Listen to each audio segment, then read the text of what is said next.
Yo, how are we doing, everybody? So today, I thought it would be fun to look for some boss monsters. Now, this one here is Skullcap. He's just chilling over to the bottom right, just past Wiswald. This guy can be a little bit crazy, but let's go ahead and see what he's all about, yeah? Okay, so for this fight, let's go ahead and take a look at Skullcap. He is weak to fire, daggers, and axes. The boss also has about 47,000 HP. It is a lot. The boss was glowing red when I got to it. I don't know what the recommended level is, but apparently I'm still below that. I think I'm around like level 25 or level 26, so you know, don't be afraid to necessarily push this boss off till later if you're at that level. You don't have to let this fight be as hard as it is. But I decided to go for it, see if I could take this boss down. So the first thing I do is try to just raise my BP. I want to have enough BP that I'm able to really synergize with some of my other abilities in a given turn.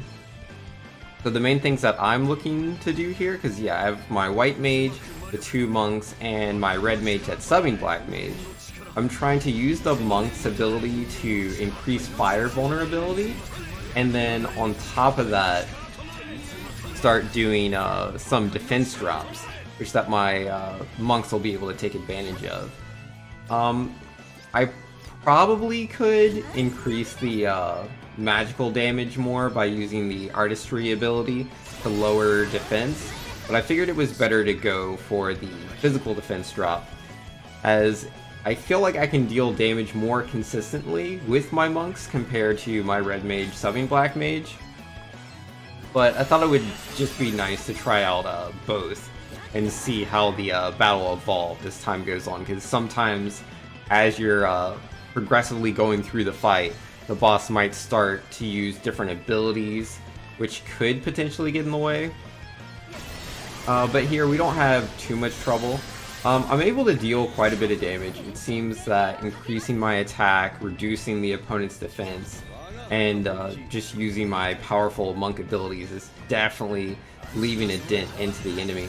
The problem is though, that yeah, like that full swing and spirit leech. So full swing, the boss will hit everybody. It's dealing quite a bit of damage. As you can see here, both Elvis and Adele go down.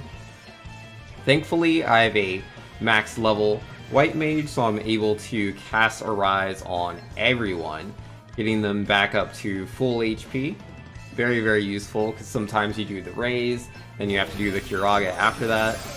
But yeah, instead I'm able to be more focused in my healing, which I appreciate.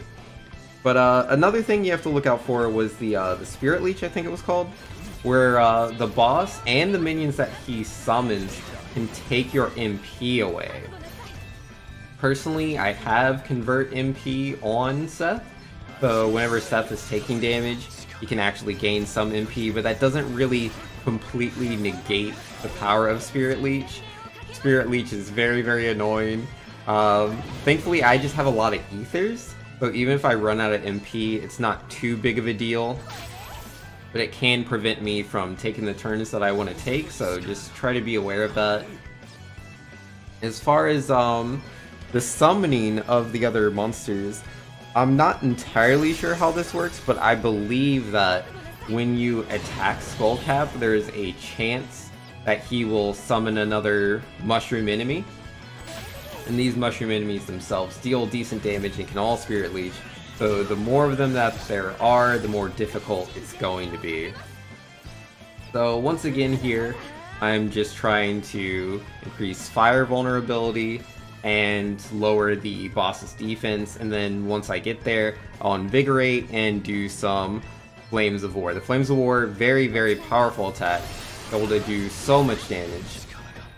It does require HP, because like in a lot of fights where I use Monk, I typically use Pressure Point.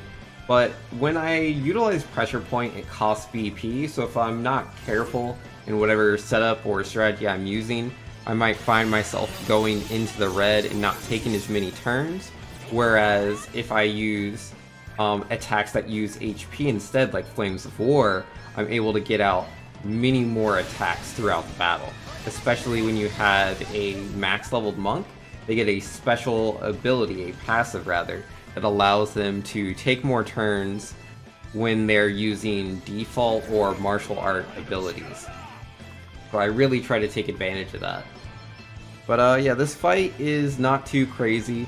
It is me mostly just doing the same thing here. The only thing you need to look out for are just how many of these mushroom guys there can be. Alright, so I skipped ahead a bit, because again, this battle is mostly me doing the same thing. But once I got the boss to really low HP, I just went ahead and went into the red, trying to knock him out.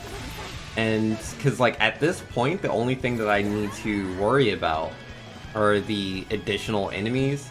They don't have too much HP, only about 2,000, so you really don't have to worry about anything as long as you just keep your HP up. You'll be able to knock them all out, no problem, because again, the damage they deal is just so insignificant compared to the boss itself. And yeah, there we go, that is going to be the fight. So, this is my video for the day. I hope you guys enjoyed it.